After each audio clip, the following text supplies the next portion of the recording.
Now, the Three Martini Lunch with Greg Corombos and Jim Geraghty. And welcome, everyone, to the Monday edition of the Three Martini Lunch. Jim Geraghty of National Review is here. I'm Greg Corombos of Radio America. Good, bad, and crazy martinis for conservatives. A big day in Washington, a busy day in Washington. The media is all feeling self-important today because of the big hearings, one of which we'll talk about in just a moment. In fact, both of which we'll talk about in just a moment. But first of all, Jim, you and I are officially no longer suspects. I don't know how deep the suspicion ran with us, given our antipathy towards the Patriots in general, and in some ways Tom Brady specifically, although he did go to Michigan. So that is one redeeming quality. But we were not responsible for stealing his Super Bowl jersey. But Donald Trump's going to be very interested in who did. This is USA Today. Tom Brady's missing jersey from Super Bowl 51 has been found, the NFL announced Monday, along with the jersey the New England Patriots quarterback wore in the Super Bowl 2 years earlier. The NFL said an investigation by the FBI, NFL security, and Texas law enforcement officials discovered the jerseys in the possession of, quote, a credentialed member of the international media. Houston Police Chief Art Acevedo announced that the game-worn jersey was valued at approximately $500,000 and was traced to Mexico. Jim, let's build the wall today. Greg, I think we figured out how they're going to pay for the wall. Sports auction. There you go. Yeah, no, look, Trump's been saying you couldn't trust the media, and even more, you can't trust the international media. Here you go. So, yep, wasn't us. We can quote Shaggy. Wasn't me. Don't blame us. I'm glad that Brady will be reunited with his jersey, because, man, if we think about this, think about all the hardship he's endured in his life. Think about how rough life has been to him, and then to have your jersey stolen on top of that. So, yes. On to the good martini now. And Jim, there's been a lot of controversy regarding the Trump administration. Not sure if you've noticed over the last couple months. It's actually 2 months today, March 20th. But Neil Gorsuch begins his time before the Senate Judiciary Committee today. Right now, things are looking very good for Neil Gorsuch. There's been no controversy since Trump announced the nomination on February 1st. We talked just a week or two ago about how Democrats weren't even sure what strategy they were going to have or if they would have a strategy. And we've documented the 8 or 9 Democrats who think he deserves an up or down vote.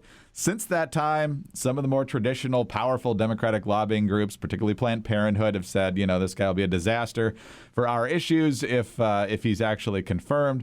But when it comes to Trump decisions, Trump moves, and the caliber of people are around him, there seems to be really nothing that you can really pin on Neil Gorsuch. And if he's everything we suspect that he's going to be this week, he's going to be pretty impressive. Yeah, there's a good Wall Street Journal editorial that I think puts it very well. It kind of dismantles how absurd some of the accusations and criticisms are. Coming from Chuck Schumer, for example. Schumer says that in employment discrimination cases, Mr. Gorsuch sided with employers 60% of the time.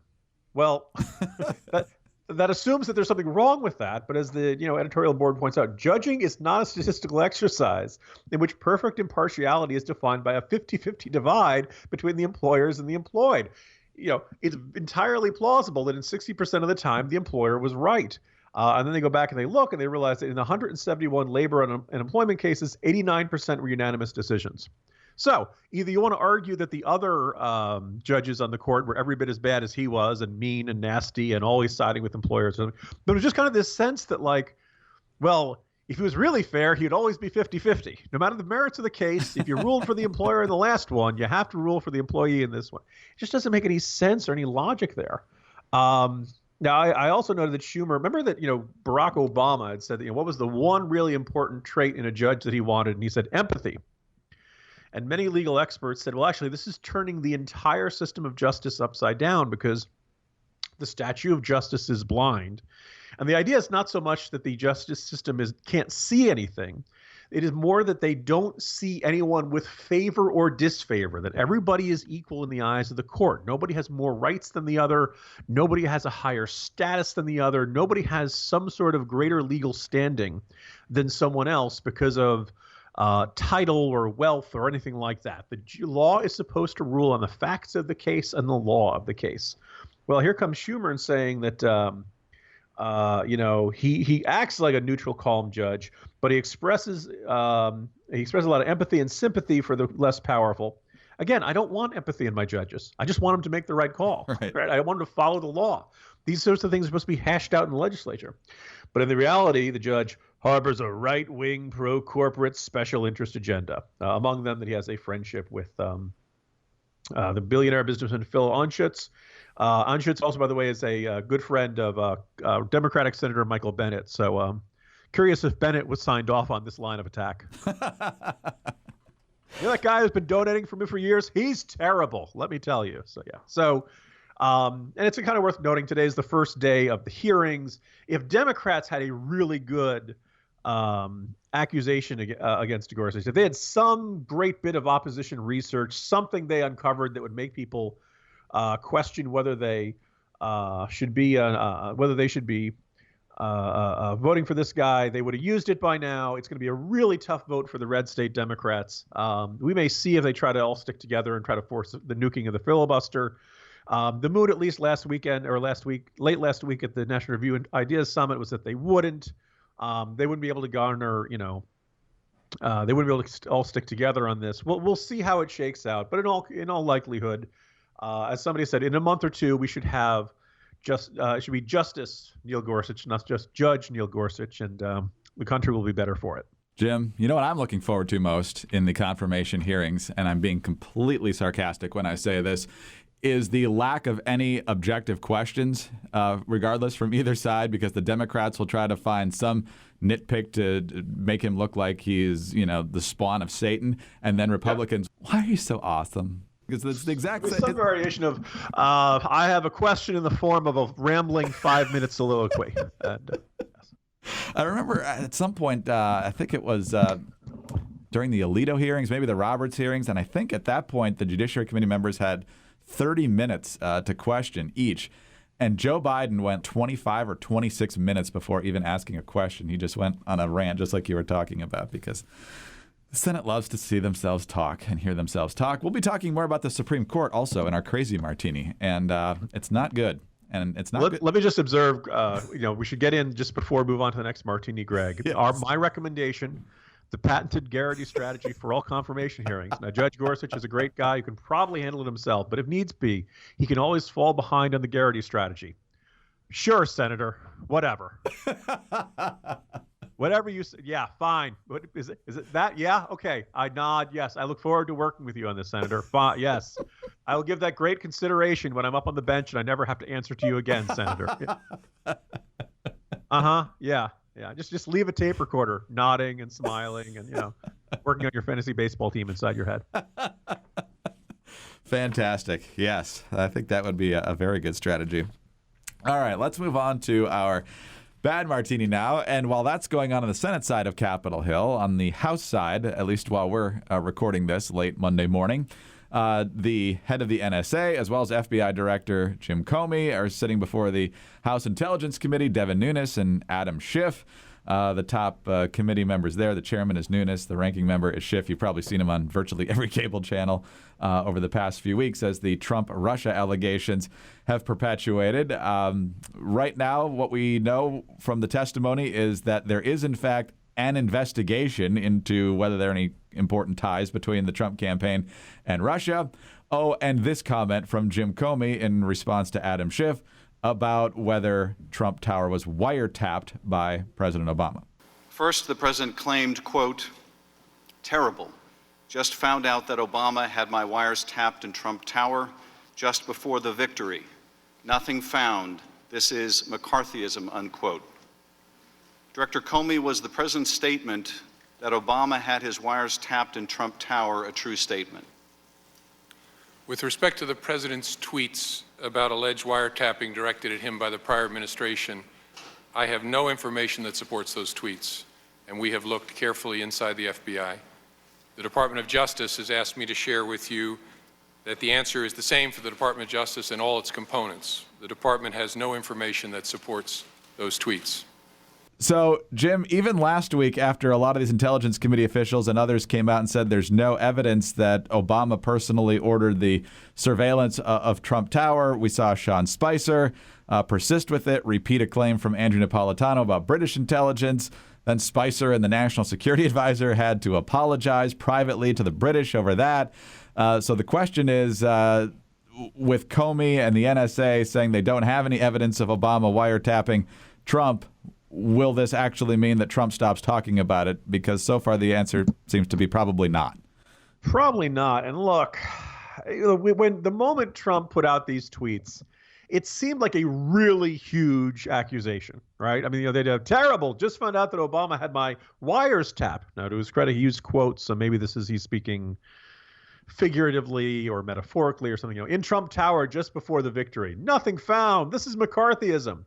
This is way back on March 4th. Now, in the days afterwards, Obama denied the accusation, but you could say, okay, we'd kind of expect that. Former Director of National Intelligence James Clapper denied it, but maybe, well, of course he'd be in on it. So maybe you're not surprised, you're not persuaded by a Clapper denial. Immediately after that tweet, by the way, Greg, I think most of us were like, wow, that's a huge accusation. This is the sort of huge accusation that probably shouldn't come in a series of tweets on a Saturday morning. This is the sort of thing you'd think you'd want your attorney general or law enforcement rolling out all this evidence and, indictments, because this is, it's quite explicitly, this is a violation of the law. You're not supposed to use the giant intelligence gathering apparatus of the United States government to target your political enemies. But then you go down the list. So Devin Nunes, the chairman of the House Intelligence Committee, a couple of days ago says, look, we don't have any evidence that took place. I don't think there was an actual tap of Trump Tower.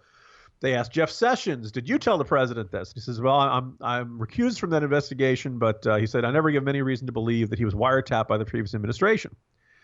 So you keep seeing people expressing, saying they have no evidence for this. Trump does his interview with Tucker Carlson. He says, I'm not going to discuss it because we have it before the committee, and we'll be submitting things before the committee very soon that we haven't submitted as of yet, but it's potentially a very serious situation. Well, if it's too sensitive to talk about, why did you tweet about it? Right? There's this strange contradiction there, but he says, I have a lot of confidence in the committee. Now, he doesn't specify whether it's the House or the Senate committee, but the very next day, the Senate Intelligence Committee puts out a joint statement from both Republican Chairman Richard Burr, Democratic Vice Chair Mark Warner, quote, based on the information available to us, we see no indications that Trump Tower was the subject of surveillance by any element of the United States government, either before or after Election Day 2016. Pretty definitive, pretty blanket, pretty sweeping there. Again, directly refuting this. Trump has made the accusation and no evidence has come forward to this. However, there's Andrew Napolitano of Fox News who offers his version of events, and he says, 3 intelligence sources have informed, they keep saying Fox News. I assume he means him, but he says, they've informed us, wasn't the NSA, wasn't the CIA, wasn't the FBI, Department of Justice.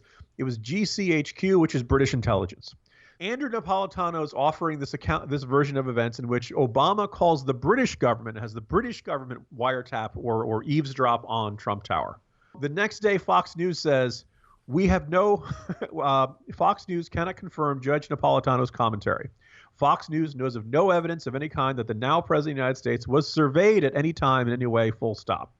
As I wrote in the Morning Jolt, Fox News has got some good reporters over there, particularly in the national security beat. Catherine Herridge, Jennifer Griffin, James Rosen. These guys are pretty well plugged in. And if this was actually going on, you'd figure there'd be some person within these vast apparatus that would say, this is wrong. We're not supposed to be using the NSA or anybody else to record the Republican presidential candidate. Or somebody in the British government might say they're uncomfortable with this sort of thing, that somebody would have spoken to Sky News, which is the UK partner of Fox News. Nope, nobody could confirm it there either. So now you go through all this, and then Sean Spicer just mentions the Napolitano thing from the podium at the White House. And of course, now the Brits are screaming furious because now it's not just some guy on Fox News saying this is true. This is the White House saying this is true. You add it all together, and we have this accusation that just never had any proof behind it. And maybe this is the way Trump is used to operating in Manhattan real estate, or when you're fighting on the tabloids like the New York Post, the New York Daily News. But when you're president of the United States, your words carry weight. And you can't just put out an accusation like that without evidence, or else people are going to decide that you're just a flat out liar. And they're not going to believe you when you do make an accusation that is true and you don't have the evidence readily available because of classified nature or things like that. Also, let's point out, Trump is a president of the United States. He could declassify anything he wanted to in relation to this. Yes. And he hasn't. Making us, the Occam's razor would suggest there is no evidence of this. And that Trump did this in order to win a news cycle, that he thought he'd get a good day of headlines by making the accusation against the Obama administration. But now he's in a situation where he's had 3 weeks of bad headlines and God knows how much more because he decided to go down this maneuver. So hopefully the president learns from this. But if you're going to make an accusation that big, you've got to have the evidence ready to roll. And at this point, between Comey, Sessions, Nunes, the House Intelligence Committee, the Senate Intelligence Committee, there's no reason to think this is a true accusation. And the president just can't go around saying things like this. I don't know if you saw the piece last week from Eli Lake, Jim, where he says that Trump is wrong, but he's still on to something. And basically it goes back to Obama allowing all the intelligence agencies to see the intelligence that other agencies have gathered before the privacy restrictions kick in. And he suspects that maybe that's how some of these intercepts, where they're surveilling the Russians or anybody else, and Flynn gets picked up on those or somebody else, and his name should have been redacted in a lot of these things, but because of the community-wide sharing before the privacy protections kick in, that's how some of this stuff leaked out. So that's a lot different, even if that's what happened. We don't know for sure that's what happened, but even if it did, that's a far cry from what Trump was tweeting about 3 weeks ago. It is, and you need to be a lot more specific and a lot more clear on things like this. But what's more is the other thing, which I kind of had speculated at the beginning of this dispute. Do you think the Obama team, particularly President Obama, really wanted to know what they were talking about in Trump Tower? Wasn't the whole Obama attitude like, no, Hillary's got this, right? I mean, there isn't even really the motive there, to be clear enough. Because the idea of so let's say you're eavesdropping on Trump Tower. Do you think you're going to get something that's going to be all that useful for winning? What would have helped Hillary? Visiting Wisconsin. That would have been a lot more good than, say, eavesdropping Trump Tower. So I'm rather skeptical of this accusation. We've seen nothing. Nobody else in the government has any evidence of this. The only person at Fox News who's saying this is Napolitano, and his own network isn't willing to back him up on this. It's time for the Trump administration to say, you know what, this was a false accusation. We messed up, and we're not going to it's not going to happen again. Wow. All right, let's move on to the crazy martini, and we go back to the Supreme Court, Jim. Such a huge issue in the 2016 campaign. It's been a major issue in most recent presidential campaigns. Americans coming to believe that eventually the Supreme Court's going to put its stamp on a lot of different key issues. We saw it with Obamacare. We saw it with marriage. We've seen it with a lot of different things in recent years. Abortion, of course, is always a hot button issue with the court. So you would think Americans have a pretty good grasp of who's on the court. C-SPAN, in anticipation of the Gorsuch confirmation hearings, decided to do a survey, and one of the questions was, can you name a justice, any justice of the U.S. Supreme Court? 43% of Americans could name one. 57 obviously could not, or give a name that was incorrect. Bragging rights time. Men did slightly better, but they were still terrible. 47% of men could name one, 41% of women. The older you are, the better the chance you are of naming one. People under 35, only 27%. That goes up to 59% if you're 65 or older. Here's the bad news for folks on the right, though. 42% of Democrats could name someone, 37% of Republicans, 49% of liberals, 38% of conservatives, Jim, can name one sitting member of the Supreme Court. All right, so the answer that's not listed here that I kind of wonder, how many people do you think named Scalia? Clearly, that's wrong, right? He passed away. He is not on the court, right? And I suppose let's grade on a curve, Greg, that there's one less nominee, there's one less justice for them to name than usual. All things considered, this is pretty pathetic. And what's kind of the other thing which I found fascinating was they asked people, do you disagree with the idea of putting television cameras in the Supreme Court? 41% said they agree, 51%. Maybe if these people were on television more, people might recognize them or remember their names or something like that. But even then, most of the justices actually have done more. When you and I were growing up in the 80s and 90s, Greg, it felt like you almost never saw a Supreme Court justice. Once in a while they'd give a law school commencement. or do some sort of sit-down interview at some sort of legal forum or something like that. But by and large, you almost never saw them. And Supreme Court justices used to be able to walk down the street completely unmolested. Nobody recognized them. Nobody would, address them or ask for autographs or talk to them or anything like that. And a lot of Supreme Court justices liked it just that way, that if they're not standing with 8 of their friends in black robes, people didn't recognize them. I kind of think this, you don't need to name all of them. It's easy to figure out. Stephen Breyer, apparently no one mentioned. 1% named Samuel Alito, 1% named Elena Kagan. This is an open-ended question. Name a Supreme Court justice, right? Right. It's very interesting, by the way, that Ginsburg was the one that was mentioned most often. I guess, and I think we talked about the controversy of her and Colin Kaepernick, and so maybe she has had a slightly more high-profile role. Roberts was the second highest at 12. Again, the low numbers amongst conservatives is really surprising. And they are obviously much more likely to mention Roberts or something. But I also find it interesting, 11% of conservatiatives, when asked to name a Supreme Court justice, said Ruth Bader Ginsburg. Now, obviously, it's not who do you like. It's right. just, who do you, can you name one? It really kind of strikes me and unnerving that the people could feel like it doesn't seem like asking too much for the American people to know a Supreme Court justice. And maybe it's also kind of revealing for everybody who thinks, voters are going to remember Neil Gorsuch. And let me tell you, come the midterms, they're going to be mad and they're going to vote the Republicans out. No, they're not.